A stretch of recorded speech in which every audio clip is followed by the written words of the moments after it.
नमस्कार मधु, स्वागत है दोस्तों। मामला बड़ा ही गंभीर है। मध्य प्रदेश में 2018 में हुई शिक्षकों की भर्ती, उच्च माध्यमिक और माध्यमिक शिक्षक भर्ती को लेकर जो प्रदेश भर के तमाम अभ्यर्थी हैं वो लगातार नई तरह की जानकारी भेज रहे हैं। अब उन जानकारियों को आपको जानना चाहिए। क्या सच में यह परीक्षा अब अमान्य हो चुकी है?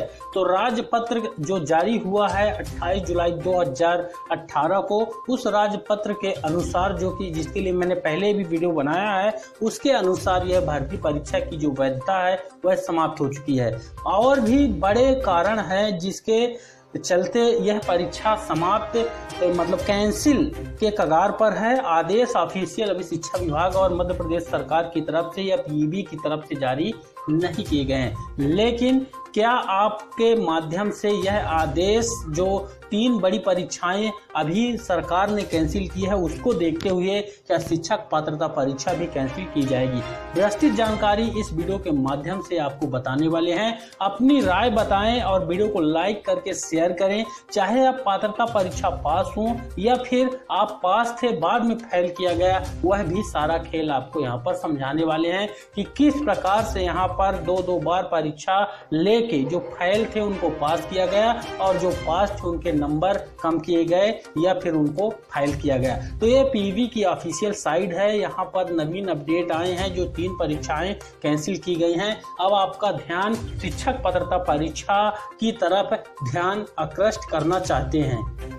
तो यहाँ पर देखिए, पहला अपडेट है कि 2018 में जो शिक्षक पात्रता परीक्षा अभ्यर्थी हैं उनके द्वारा जो व्यापम के पेपर लीक मामले में 3 भर्ती परीक्षा रद्द की गई है, उस पर क्या कुछ टिप्पणियां की जा रही हैं। पहली टिप्पणी है कि 2018 में हुई शिक्षक भर्ती की भी जांच होनी चाहिए, जिसमें वर्ग 1 अंग्रेजी का पेपर 2 बार लिया गया था। आपको ध्यान ही होगा कि अंग्रेजी विषय का पेपर 2 बार लिया गया था और हिंदी वर्ग 1 का रिजल्ट 2 बार जारी किया गया है। साथ ही जो फेल थे उसके नंबर बढ़ाकर पास किया गया है। आप अपने आसपास परिचित के या फिर ऑनलाइन माध्यम से जो रिजल्ट जारी किया गया है उन आंकड़ों को देख सकते हैं और इस पर गौर कर सकते हैं कि यहाँ पर अंग्रेजी का पेपर 2 बार लिया गया था और जो फेल थे उनको पास किया गया था और हिंदी का जो रिजल्ट है वह 2 बार जारी किया गया है। दोस्तों, एक परीक्षा 1 बार और रिजल्ट 2 बार कैसे, और सिर्फ हिंदी विषय की? तब तो सभी विषय की रिजल्ट 2 बार जारी करने चाहिए। सवाल अपने आप में बड़ा है। साथ ही यहाँ पर देखिए, व्यापम के जो 3 भर्ती परीक्षा रद्द हुई है उस पर गृह मंत्री ने कहा था कि वेबसाइट हैक कर पेपर आउट किए गए हैं। वहीं वरिष्ठ कृषि विस्तार अधिकारी और ग्रामीण कृषि विस्तार अधिकारी और नर्सिंग भर्ती परीक्षा इनको निरस्त किया गया था। यहाँ पर जो मध्य प्रदेश के गृह मंत्री माननीय नरोत्तम मिश्रा जी ने प्रेस कॉन्फ्रेंस और बकायदे पीईबी ने ऑफिशियल आदेश जारी करके, जो कि आपको पीईबी की ऑफिशियल साइट पर उपलब्ध है, वह मिल जाएगा कि किस प्रकार से उन्होंने परीक्षा निरस्त होने का कारण बताया है कि पेपर को ऑनलाइन माध्यम से हैकरों के द्वारा हैक किया गया। अब आपको खबर दिखाते हैं कि शिक्षक भर्ती परीक्षा जो कि निरस्त होनी चाहिए कि नहीं होनी चाहिए, यहाँ पर आप खुद ही गौर कर लें। तो ये यहाँ पर दैनिक भास्कर की खबर में प्रकाशित किया गया था। यहाँ पर देखिए, शिक्षक भर्ती परीक्षा पेपर देने के तुरंत बाद जिसे मिले थे 76 अंक, उसके घटकर रह गए 57.77 अंक वाले भी ठीक यहाँ पर जिनके 76 अंक थे, यानी 75 थे, जो SC ST OBC कैटेगरी के कैंडिडेट हैं वो 75 से पास होते हैं, तो उनको 76 अंक मिले। वहां पर तुरंत घटकर उनके 57.77 अंक रह गए, यानी वह परीक्षा फेल हो गए। वहीं 91 अंक वाले भी 79.73 पर सिमटे। ये पहला मामला। दूसरा बिंदु है पीईबी का प्रश्न कैंसिल का जो खेल है वह अर्थशास्त्र में 30 प्रश्न कैंसिल किए गए थे, केमिस्ट्री में 23 प्रश्न कैंसिल किए गए थे, राजनीति विज्ञान और होम साइंस में 16 सवाल किए गए थे निरस्त। तो यहाँ पर देखिए, अर्थशास्त्र में 30 प्रश्न यानी 150 के टोटल जो क्वेश्चन है उसमें 30 क्वेश्चन माइनस किए गए, कैंसिल किए गए, और उन कैंसिल प्रश्नों का एक भी नंबर, एक पॉइंट भी जो उन अभ्यर्थियों को नहीं दिया गया है। केमिस्ट्री में 23 प्रश्न कैंसिल किए गए थे। 23 प्रश्नों में 150 में से 23 प्रश्न कैंसिल कर दिए गए और 23 में से एक भी नंबर उन जो अभ्यर्थी हैं रसायन विज्ञान के उनको नहीं दिए गए। साथ ही राजनीति विज्ञान और होम साइंस में 16 सवाल निरस्त किए गए हैं। ये क्या खेल है यहाँ पर, ये बड़ा ही माइंड गेम यहाँ पर माइंड तरीके से डाइवर्ट किया गया है जो परीक्षा हुई है।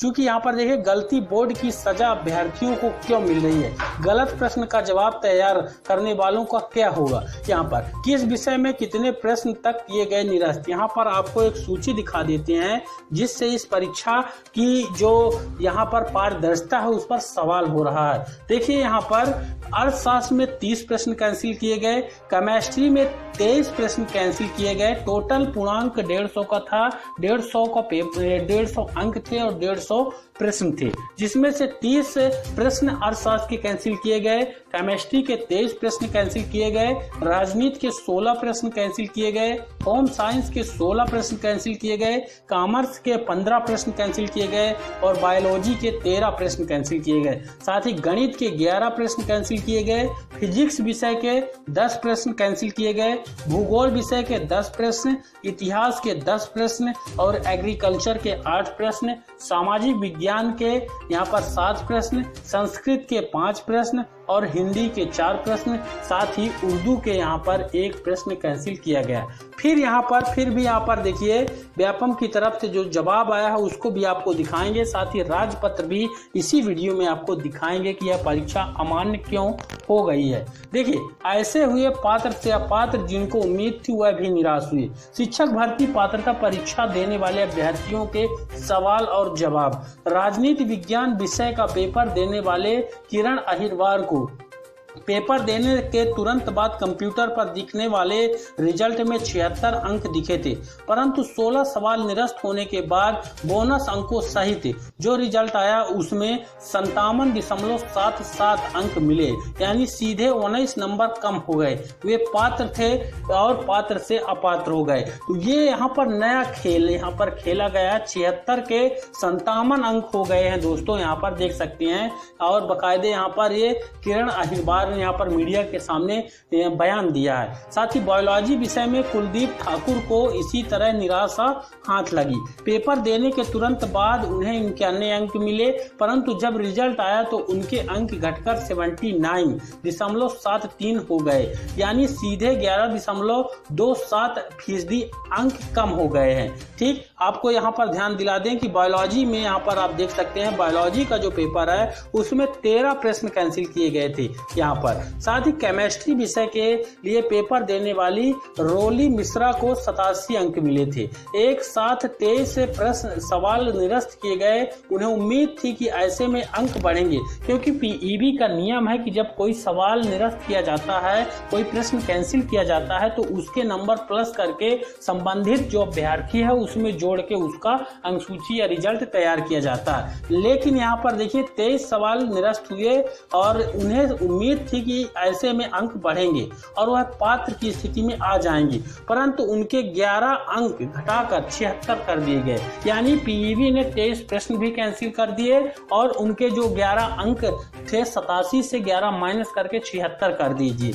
इस पर पीईबी के अधिकारियों ने उस समय जवाब भी दिया था। देखिए साथ सब रूल बुक के हिसाब से हुआ है, गलत प्रश्न जवाब वालों का कंट्रोलर निर्णय लेंगे। यह पहले की बात है दोस्तों। अभी लेटेस्ट में आपको एक और खबर इसी वीडियो में दिखाएंगे।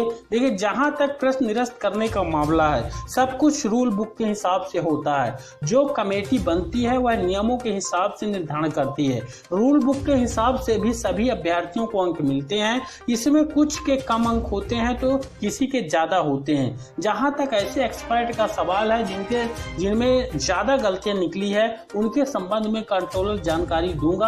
अंतिम निर्णय वही करेंगे। जेपी गुप्ता जो कि पीआरओ पीईबी की तरफ से उस समय के जब 2018 में रिजल्ट 2019 में रिजल्ट आया था तब की बात है। तो यहाँ पर देखिए अब आपको दिखाने वाले हैं सबसे बड़ा बिंदु जिससे यह परीक्षा निरस्त मान्य होगी, क्योंकि यहाँ पर जो राजपत्र जारी हुआ है 2018 का, उसके अनुसार यहाँ पर क्या कहा गया है। ये राजपत्र आपके सामने है। मध्य प्रदेश राजपत्र असाधारण प्राधिकरण से प्रकाशित है। स्कूल शिक्षा विभाग मंत्रालय वल्लभ भवन भोपाल, जो कि 23 जुलाई 2018 को यहाँ पर जारी किया गया है। देख सकते हैं यहाँ पर 30 जुलाई 2018 को, और यहाँ पर दिनांक 28 जुलाई 2018 दी हुई है। यहाँ पर देखिए ये तमाम निर्देश हैं। यहाँ भर्ती नियम बनाते हैं। स्कूल शिक्षा शैक्षणिक संवर्ग से संबंधित निम्नलिखित सेवा शर्तें और भर्ती नियम बनाते हैं। अर्थात यहाँ पर आपको बताया हुआ है, अलग अलग बिंदुवार तरीके से यहाँ पर स्पष्ट किया गया है नियमों को लेकर। अब आपको इस राजपत्र का बिंदु क्रमांक 11 देखना है। यहाँ पर ये भर्ती करने का तरीका बिंदु क्रमांक 5 हो गया। अब आपको यहाँ पर बिंदु क्रमांक 11 में ले चलते हैं। 9 हो गया, और 9 के बाद आपको यहाँ पर देखिए इस वाले बिंदु को आप गौर से देखिए। सीधी भर्ती में चयन तथा नियुक्ति की पद्धति किस प्रकार रहने वाली है, तो यहाँ पर आपको देखना है। ये तमाम नियम है जो कि प्राथमिक शिक्षक, माध्यमिक शिक्षक और उच्च माध्यमिक शिक्षक, खेलकूद शिक्षक और गायन वादन शिक्षक, प्रयोगशाला शिक्षक सीधी भर्ती के पदों पर नियुक्त होने वाले इन नियमों के बंधों के अनुसार की जाएगी। यहाँ पर देखिए स्पष्ट रूप से जो नियम बनाया हुआ है कि शिक्षक की पात्रता परीक्षा जो इसमें इसके पश्चात पात्रता परीक्षा के नाम से निर्दिष्ट है, शिक्षकों की नियुक्ति के लिए विहित किए गए अनुसार संचालित की जाएगी। यह पात्रता परीक्षा शासन द्वारा विहित अभिकरण द्वारा संचालित की जाएगी। पात्रता परीक्षा की वैधता परिणाम की घोषणा होने के पश्चात 2 वर्ष के लिए, यहाँ पर ध्यान दीजिएगा, यानी रिजल्ट जारी होने के पश्चात रिजल्ट जिस तारीख को आया था उस तारीख से 2 वर्ष के लिए या अगली पात्रता परीक्षा आयोजित होने तक। फिर यहाँ पर बिंदु लिखा हुआ है कि इनमें से जो भी पूर्वोत्तर होगी। तो यानी यहाँ पर अगर 2 वर्ष हो गए हैं या फिर अगली पात्रता परीक्षा हो गई है, तो यहाँ पर अगली पात्रता परीक्षा अभी मध्य प्रदेश में नहीं हुई है। चूंकि 2 वर्ष हो चुके हैं, क्योंकि जो रिजल्ट है शिक्षक पात्रता परीक्षा का पहली बार रिजल्ट जारी किया गया था 28 अगस्त 2019 को। 28 अगस्त 2019 से 28 अगस्त 2020 1 साल और 28 अगस्त 2021 2 साल पूरे हो चुके हैं। ठीक, यहाँ पर देखिए 2 वर्ष या फिर जो इससे पहले हो, तो पहले 2 वर्ष आ रहा है यहाँ पर, तो यहाँ पर 2 वर्ष के लिए यह वैध है। जो रिजल्ट है 2 साल के लिए वैध है। अब चूंकि 2 साल से यहाँ पर ज्यादा का समय हो गया है, इसलिए यह परीक्षा अपने आप में निरस्त हो जाती है। अगर कोई भी अभ्यर्थी जो शिक्षक पात्रता परीक्षा दिए हैं और वह मध्य प्रदेश कोर्ट या सुप्रीम कोर्ट किसी भी कोर्ट में चले जाते हैं, तो अब शिक्षकों की भर्ती बिल्कुल भी नहीं होगी। जो ज्वाइनिंग है वह उनको नहीं मिलेगी, चाहे वह नीचे से ऊपर तक कितना भी जोर लगा ले। दोस्तों, यह बड़ा इंपॉर्टेंट बिंदु है। यहाँ पर लाखों अभ्यर्थियों के जीवन का सवाल है। और यहाँ पर जब अंग्रेजी का 2 बार परीक्षा हुआ और हिंदी का 2 बार रिजल्ट जारी किए, तब इस पर सरकार इस परीक्षा को निरस्त क्यों नहीं किए? बड़ा सवाल है यहाँ पर। दोस्तों, जो पास हैं वह इस वीडियो से नाखुश होंगे, लेकिन जो फेल हैं और जिनके साथ धोखा हुआ है दोस्तों, उनके लिए यह बड़ा ही सुनहरा अवसर है। वह अब यहाँ पर फिर से परीक्षा में पात्र होने का मौका पा सकते हैं और यहाँ पर अपील या फिर हाई कोर्ट के माध्यम से इस भर्ती परीक्षा पर स्टे या भर्ती परीक्षा निरस्त करवाने के लिए सरकार को बाध्य कर सकते हैं। तो ये ऑफिशियल है। इसको आप मध्य प्रदेश शिक्षकों की भर्ती जो हो रही है उस वेबसाइट से आप जाकर जो काउंसलिंग वाले नियम हैं, वहाँ जहाँ पर सभी नियम हैं, वहाँ से इस राजपत्र को निकाल सकते हैं। ठीक, कमेंट करेंगे तो मैं आपके लिए जो है तो इसको फिर से एक वीडियो के माध्यम से बता दूंगा कि कहां से इस राजपत्र को निकालना है। आज के इस वीडियो पर इतना ही। वीडियो को लाइक करके शेयर कर दें। लाखों अभ्यर्थियों के जीवन का सवाल है, इसलिए यहाँ पर वीडियो को शेयर जरूर करें और साथ ही इसी तरह के बड़े खुलासे, बड़े अपडेट के लिए चैनल को सब्सक्राइब कर लें। बने रहेंगे धर्म चैनल के साथ। धन्यवाद।